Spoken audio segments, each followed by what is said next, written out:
This is the Outdoor Journey Show, where life takes you outdoors. The Outdoor Journey Show with Matt Gaddis and Ty Morgan, brought to you by Journey Hunts and the Rocky Mountain Elk Foundation.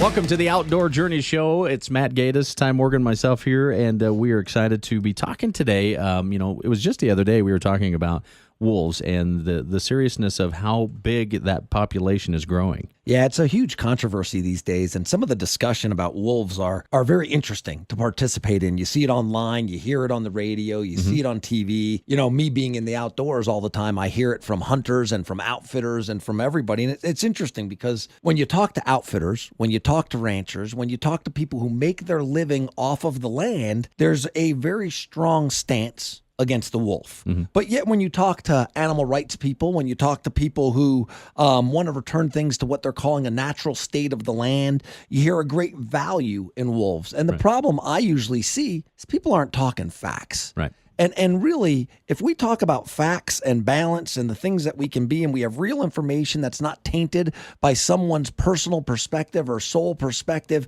it can be pretty good. And so what we're going to do today, Ty, is we have Steve Burson on the phone with us of Storm Creek Outfitters. And Steve hunts deer, elk, moose, bear, lion, bobcat, and wolves. In the largest wilderness Knows in a our few country. things about him then. Yeah, he does. He experiences it firsthand. And I had the privilege this spring of hunting with Steve firsthand with my son. We went on a bear hunt with him. And as I was there, I recognized just how intelligent, informed, and just his passion for having things balanced, for understanding things, and just his knowledge about the wolves was. And so we wanted to bring Steve on and talk about this matter. So welcome, Steve. Yeah, thank you very much, Matt. I'm Steve Burson with Storm Creek Outfitters, and we live in western Montana, but hunt Frank Church and Selway Wilderness in Idaho. So we live right on the border, and I get to see basically the differences between the two states and the wolf management issues in Montana and Idaho firsthand. So. Well, Steve, you know, one of the things that I noticed when I was up there with you was just how great of an operation that you run. And before we get into the whole wolf topic, tell us a little bit about how you got into outfitting and a little bit about what you do. Yeah, it was a passion of mine for a lot of years. I had what I would say a real job. You know, after a period of time, I got tired of working in an office and on other jobs. And I love the backcountry and sharing the wilderness with people. So I started working for an outfitter, and we bought them out about 8 years ago. And my wife, Lori, and I, we run Storm Creek Outfitters, and that's all we do. We operate 12 months of the year in the backcountries. That's a pretty good really life to have. Enjoy it, and I love when I get a chance to hunt with your son Takoa, who is just an awesome hunter, and share, you know, the wilderness experience, woodsmanship skills, and hunting skills with younger people. It's really enjoyable. Well, and I'll say this, Steve, you know, I get to travel to all kinds of outfitters all over the place. And folks, I've got to tell you, if you're looking for a backcountry wilderness hunt, this is as nice and as good as it gets, period. It's that simple. This is the guy that you want to go with, Steve. And I'm not saying that just because you're on a radio show. I'm saying it because it's a fact. It was just wonderful. Well, thank you very much, Matt. We're not the biggest over here, but we sure try to be the best. Well, very good. Tell us about wolves and the difference you see between how Montana manages them and how Idaho manages them. Let's start that. Sure, and a little background maybe. With the wolf reintroductions, it was a very, very controversial issue, as you know. And for many years, we had the wolf management under the federal government, under U.S. Fish and Wildlife Service. And when they first reintroduced them, they had certain targets they would like to see the wolves brought back to in different regions by management zone. And that was all managed by the federal government, and they very quickly reached those quotas that or the targets that they'd set for wolf numbers and populations. And then some of the pro-wolf activists started suing the federal government to not delist them, and that went on for several more years. So finally, the states won. Idaho won state management control back in 2010, and then we lost that for a year due to another court battle. But now, in the West, we have Montana, Wyoming, and Idaho being able to manage the wolf populations at the state level through the Departments of Fish and Game, or DNRs, in the appropriate states. And so now it's in the hands of the state with people on the ground that live here and manage those. So biggest contrast probably is if you look at they defined a three-state management zone between Idaho, Wyoming, and Montana as that central Intermountain reintroduction area, Intermountain West, Intermountain Rocky Mountains. And Idaho is a very pro-hunting state and pro-outfitting. It's very friendly to non-resident hunters. And the Idaho statute, the state law, dictates that the Fish and Game manage their ungulate populations, primarily elk and deer, for maximum hunter take. So Idaho is very aggressive on predators. Not only the wolf, but also bears and lions. We can hunt bears with baits. We can run them with dogs. We lion hunt with hounds. The vast majority of Idaho, 80% of that state, is either wilderness or public ground. So it's it's the most rugged country in the lower 48. So they try to use the sportsmen to control their predator populations. Contrasting that with Montana, it's primarily big ranches and a much more liberal state from a hunting perspective. So they're much more conservative on their approach to predators. So as a result, I think Idaho has done a lot to get the wolf numbers back to what their management objectives have been in the last few years.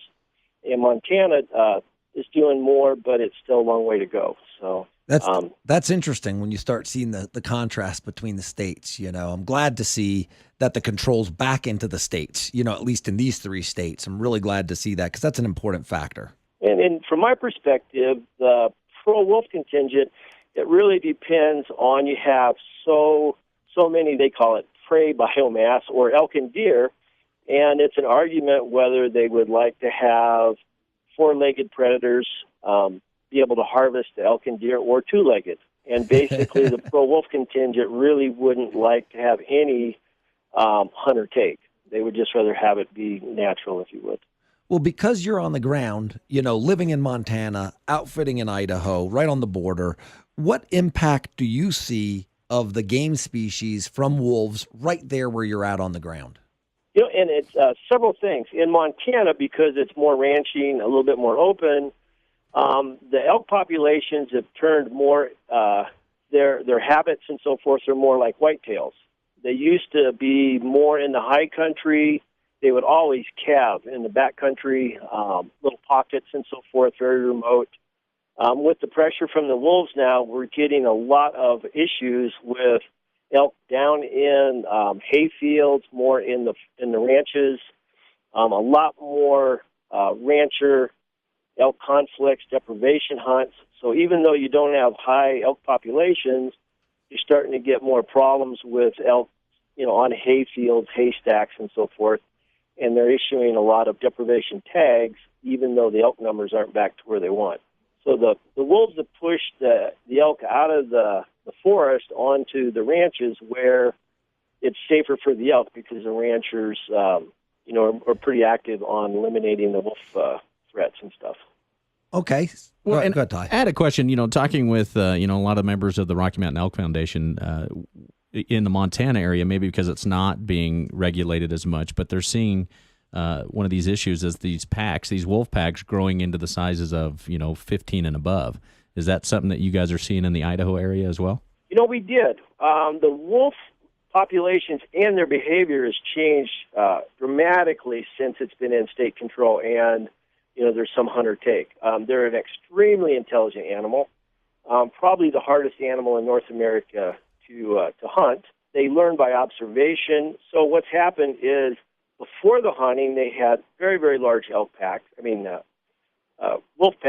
and some fairly large elk herds, especially late spring. And the wolves would follow the large elk herds around and just harvest, especially in calving seasons and so forth. With the introduction of hunting, it has broken up the size of the elk packs. Instead of seeing 12 to 14 or 15, now we're 6 and 8, both Montana and Idaho. And the elk numbers, instead of being larger herds of, in the 80s and 90s, it would be easy to see a herd of 200. Now they're in the 12s and 20s, and they're broken up. The elk don't migrate like they used to in the winter. They'll find a pocket that they can stay in, south-facing aspects in the winter, and stay a little bit higher, and definitely not herd up like they used to. The elk that we have on the ground today have lived their whole life, with wolves, and so their behavior's changed quite a bit. The elk were a lot smarter on how to avoid wolves, and the wolf numbers, as far as their effectiveness on hunting, the pack numbers are smaller, and so it's starting to become, there's never a balance in nature. That's a misnomer. They're very, very complex systems, and they ebb and flow, with a tremendous amount of variables. So, but we are seeing things stabilize a little bit, and the wolves have been here now. They aren't harvesting or hunting uneducated elk, and the elk are learning about the wolves, and hunters are starting to learn about the wolves quite a bit. So it's huge changes in the last 6-7 years, all the way around. When we come back, we're going to talk more with Steve. We're going to talk more about the wolves, the hunting, how we can regulate, and maybe some of the stories that go along with that here on the Outdoor Journey Show. This is the Outdoor Journey Show, where life takes you outdoors.